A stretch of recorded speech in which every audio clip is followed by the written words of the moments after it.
In today's video, we're going to be talking about the shipwreck of the Josephus. This happened off the coast of Cape Cod. It's from this book called Shipwrecks from Morton Small. Stick around.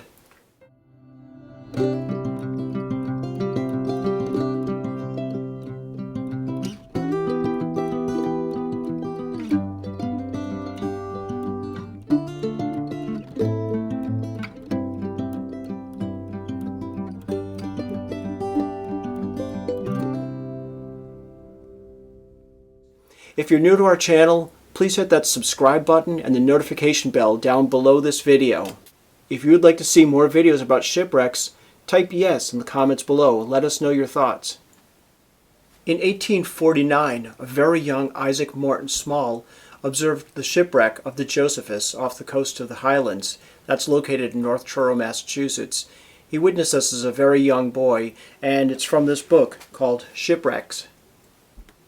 If you've ever been to the Highlands off the coast of North Truro and Cape Cod, you'll know it's very windy there, whether it's sunny days or stormy days.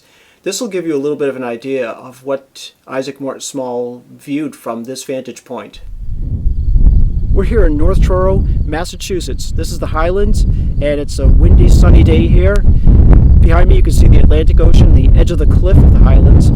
This is where Morton Small observed many of the shipwrecks. He was a marine reporting agent for many years, over 70 years, and he documented much of those observations and some of the shipwrecks in his books, and we're going to be talking a little bit about one of those today.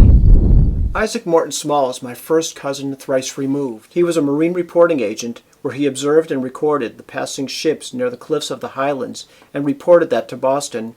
I'm going to be reading his recollections through his booklet from 1912. It's now long out of print. The booklet is titled Shipwrecks, Highland Coast of Cape Cod, Massachusetts. The shipwreck of the Josephus was a tragedy. 25 perished with only one survivor.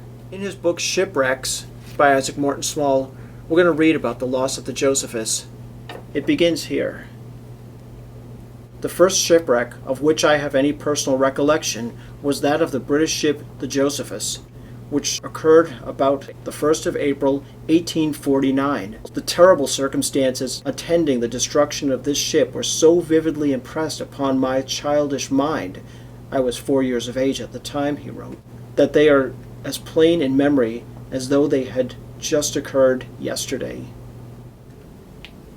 Now, you can imagine how tragic this must have been for Isaac himself to witness this, to see the death and destruction that was happening, to hear the screams of the people in that shipwreck. Just a boy of 4. Isaac goes on to write, "She was a full-rigged ship from some port in England, bound for Boston, and carried a cargo of iron bars. Losing her bearings during a protracted fog and severe easterly gale, her keel found the sandbar half a mile from shore. Immediately the huge waves swept her decks, and the ship was doomed to destruction." The area off the coast of the Highlands was known by mariners, sailors, everyone who was familiar with that area as the danger field, because many ships come to their end, their tragic ending in that area. So the shipwreck was out there. It was being torn away by the waves, and people were screaming. And Isaac goes on to write about this. "The alarms quickly spread to all the neighboring farmhouses and to the village. From all directions men came hurrying to the beach, hoping in some way to be able to aid the suffering sailors on the wreck, which by this time was fast being smashed to pieces by the thunderous waves which pounded upon her partly submerged hull.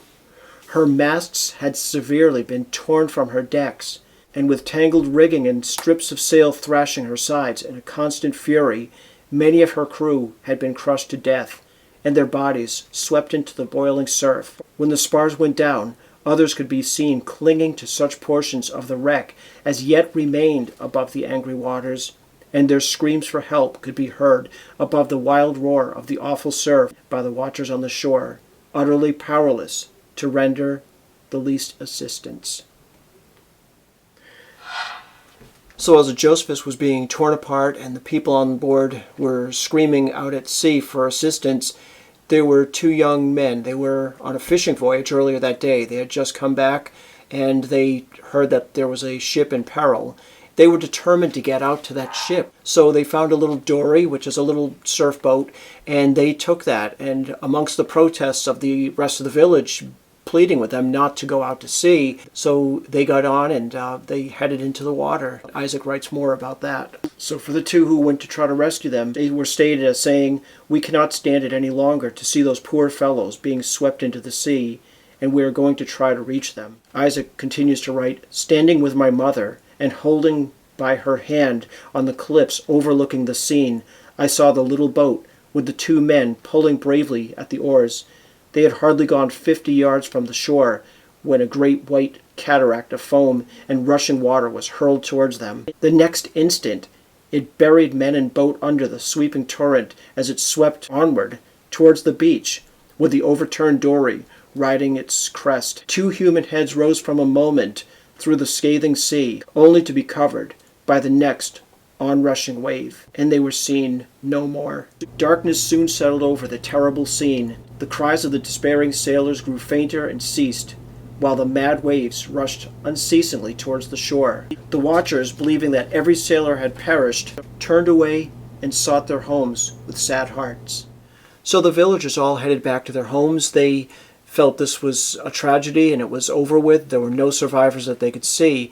But Isaac goes on to write, "The lightkeeper, Mr. Enoch Hamilton, coming down from the lighthouse, however, at midnight, where he had been to attend the lamps, decided to visit the beach again, thinking possibly that some of the bodies of the lost sailors might drift to shore. What was his surprise to find upon a piece of the cabin of the ship which had washed ashore a helpless sailor moaning piteously, still alive but suffering terribly from the hardships he had endured. He had been scratched and torn by the broken timbers, though he had been washed and driven. After great exertion and a long struggle, the lightkeeper succeeded in getting the unfortunate sailor up the cliff and to the lighthouse, where the man was put to bed and a physician was sent for.